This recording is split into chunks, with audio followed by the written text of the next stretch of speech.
Hi everyone, it's Dr. Creekmer here, giving you the lowdown on the last 2.5 weeks of the new White House. So, there have been executive orders in the realm of education, and there have been executive orders in the realm of immigration. I'm going to break those down to you and let you know which ones have been legally challenged. After this video with the list of both, I'm actually going to take each one individually and do separate videos just to get more deep into the content because there's always so much extra information. So I just want to give you as much as I've been gathering over the last week and a half. I do have a video that breaks down the first week. So I'm an educational expert, specifically for multilingual learners and just equity for all learners. So that's why I'm focusing on just those two areas of executive orders. All right, so here we go. The first one is the executive order on ending radical indoctrination in K-12 schooling.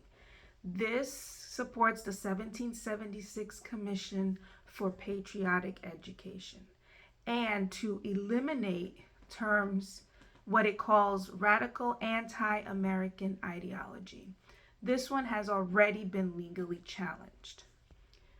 The next one, expanding educational freedom and opportunity for families. So this has to do with school choice for private, charter, and this doesn't say homeschooling, but I believe homeschooling is included in this one. So this is taking federal money to pay for private schools.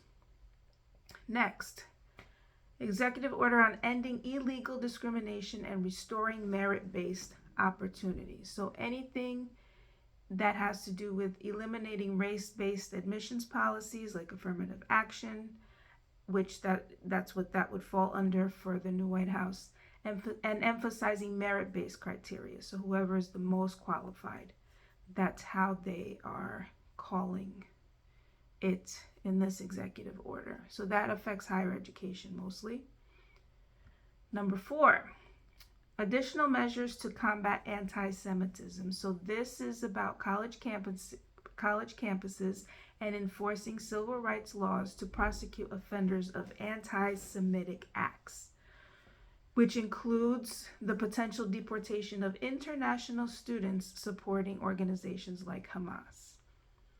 The 5th executive order, that one that was just recently done 2 days ago, keeping men out of women's sports. So this was signed on National Girls and Women's Sports Day. This is to bar transgender girls and women from participating in female sports competitions at K-12, collegiate, and Olympic levels by threatening to cut federal funding for educational programs that allow transgender athletes to compete. That one has been legally challenged as well already. And this one, the last one for just the education topic, this is to dismantle the Department of Ed. It's still in draft form, but it's already been legally challenged. So that's going to be a longer video. Let me move on to immigration.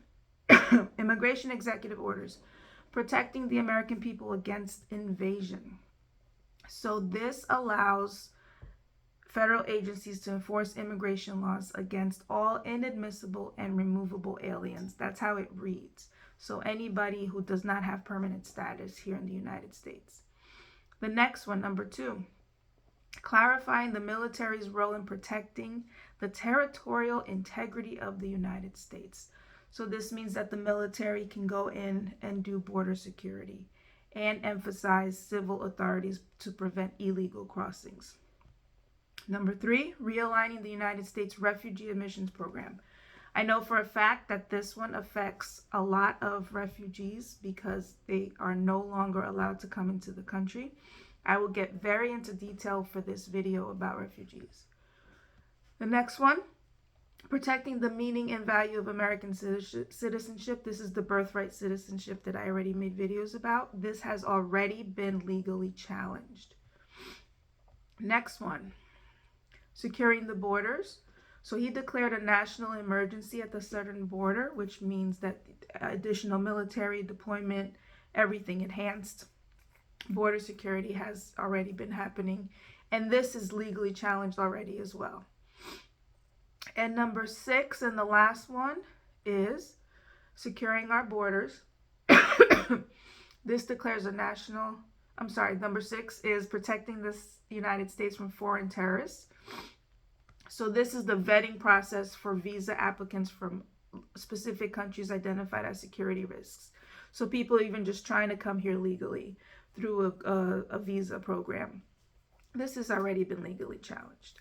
So it took me about 5 minutes to do this, to go through both of these categories, education and immigration. So as you can see, when I break each of these down in separate videos, those might be a little longer, like a minute or two. So why am I breaking this down? For our multilingual learners who are not U.S. citizens or permanent U.S. residents, there's a huge source of fear and uncertainty right now for these families.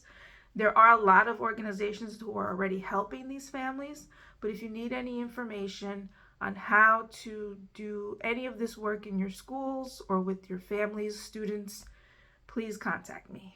Thanks.